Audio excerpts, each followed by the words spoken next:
I'm in a good mood. I'm in a very good mood. First off, because it's been a bit of a muggy day, and so I changed my underwear because it was getting a bit swampy. You know that feeling? So I drained the swamp. That's number one. Number two, look at this article. This is hot off the presses. New South Wales stops logging in 106 hubs on mid-north coast amid plans for a Koala National Park.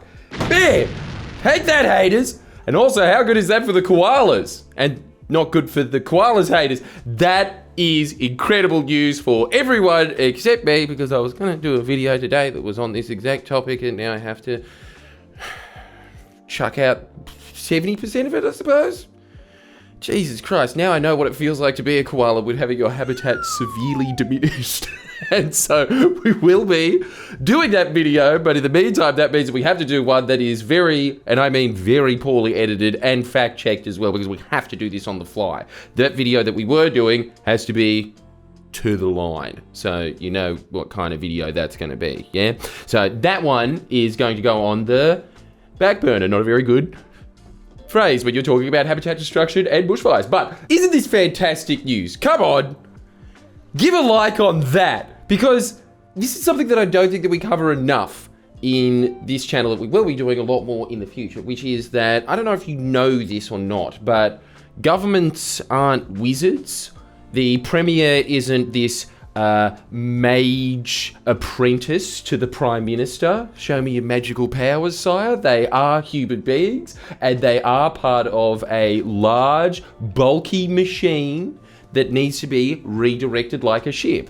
And in this instance, just redirecting logging material. But it's the same principle that is working here, which is, everybody was saying, why isn't anything happening in the Great Koala National Park? Why is all of this stuff still going on, even though there was a change in government? There was a change in ministers.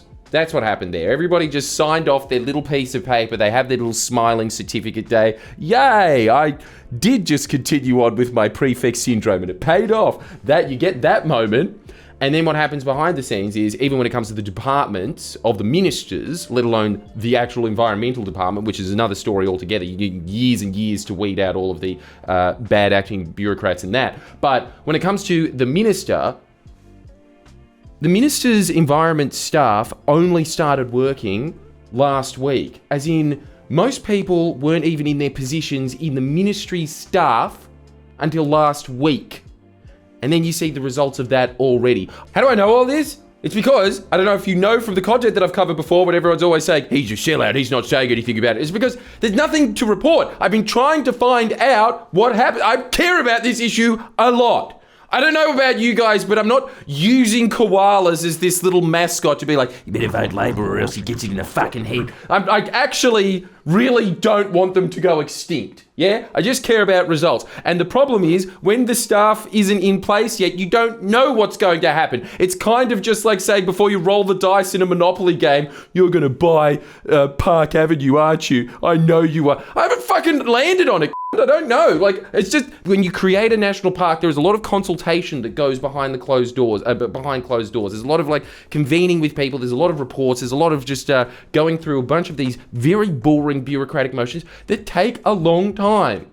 One other tidbit that I think would be very, very important to note, in fact, it probably deserves a video in its own right, is, haven't you noticed that the Great Koala National Park wasn't an election issue during the election? Maybe a couple of Guardian articles here or there. Seems like, in my opinion at least, it should have been one of the leading issues of the state. Koalas are going extinct. Here's how we stop them from going extinct. No one cares. All of a sudden, as soon as Chris Minns elected, look at this, front page of the Sydney Morning Herald. They are doing the whole tick, tick, tick, they're dying, and it's all Labor's fault. As soon as they can use it as a beating stick to smack Labor, now it's an issue. Now it matters. So the next big piece of information that you probably don't know anything about if you're from Canada, America, where it seems a huge amount of my audience is now. And you probably don't care about this at all. But let me tell you right now, this is very big news in Australia.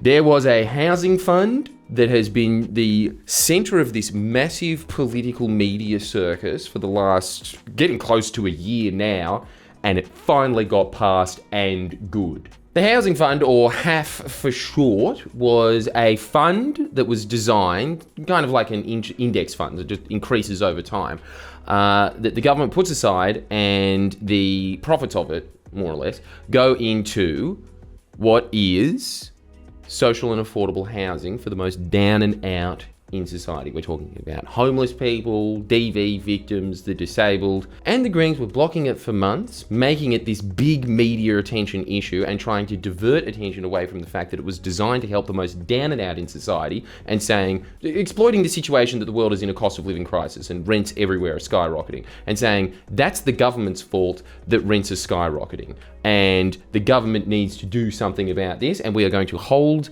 the people that, wish that they had a house to rent to ransom by blocking this bill.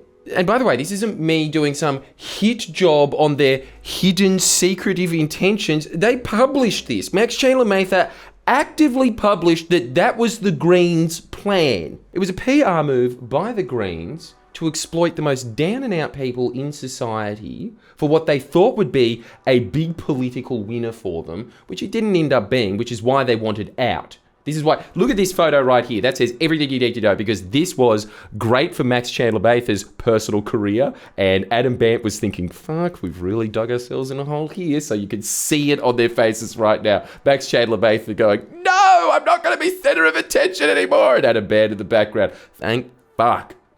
But anyway, regardless of how we got there, well done Greens for some sanity for once. That's good. And if for nothing else, for self-preservation. That was great. And I am very, very happy that this is getting passed. I think that all of Australia should be, because finally, all of these extra housing bodies that are constantly worried about a secure level of funding for houses so they can make plans about building houses, which a lot of the time, this is years of paperwork in the making. They need something that is stable there, that they know isn't going to get chopped and changed with different governments. So they have been applauding for this. So it's very, very, very good news that we finally have that anchor in place. That's great. Even though the fact that the Greens have just been doing the little political calculation shenanigans is with a lot of these charities that had been planning on basing that the HAF was going to get passed months ago. Been doing a lot of paperwork and a lot of negotiations with contractors and builders that took them about 18 months, and now a lot of this work is for naught, and they have to go back and renegotiate all of these things again, which means that there's another 18 months of work. So them just saying, oh, we're delaying it for a couple of months. Yeah, you're delaying it for a couple of months, Greens, but there is a bunch of people, including state governments and NGOs, that were riding on it getting passed at the time. As I said before though, better late than never. So, good news for everyone involved, except me, again, because I thought that I could get another video out of it, because there have been some conspiracy theories about the HAF floating around on the internet that I repeatedly see over and over again, and I did want to do another explainer to them, because they all seem to be based around the central point that the Greens tried to pump into the public's mind, that a fund, a managed fund, is the same as gambling. And what is this based on? Every time funds lose money some years. Yeah, but like we were saying in the previous video about it, just like climate change, the temperature drops some years. But if you zoom out and look at the last 150 years, bam, like that. That is exactly what funds do, except for good. That's the same thing. So they were saying the same about, the future fund lost, I can't remember what it was, a few billion in this year. Keeping out this key point, which is that it started with $60 billion. I think I don't have the numbers in front of me right now. As you can see, this is very impromptu, but it's somewhere around 16 years, 15, something like that. Hasn't been around that long. We're from $60 billion to nearly $200 billion. Keep this in mind as well. It's dispersing money that entire time. So that's not all of its profit. That is just it building on itself. And the bigger it gets, the more funds it can disperse. So the amount of money that it is dispersing now is more than it was dispersing back in the day, and you give it another 15 years, it'll be dispersing even more money than that. What a great concept. It is a good thing for governments to do. This is the same idea that their wet dream Norway has done with their sovereignty fund. But the other thing that is very important to note is all of these conspiracy theories seem to be based around the assumption that these fund managers, for whatever reason, even though they have had very successful funds, despite all of that, they're going to go out of their way to make the fund fail. That's the assumption at the core of all of this. The same as the conspiracy theory that they're going to take a loan out for the $10 billion, so they have to pay back interest. That's insane. Why would you think that when none of these other funds have been funded with loans? Why would you think that when we are currently in a budget surplus? Why would you think that when even if they did take out the loan, it wouldn't be a payment coming out of the fund?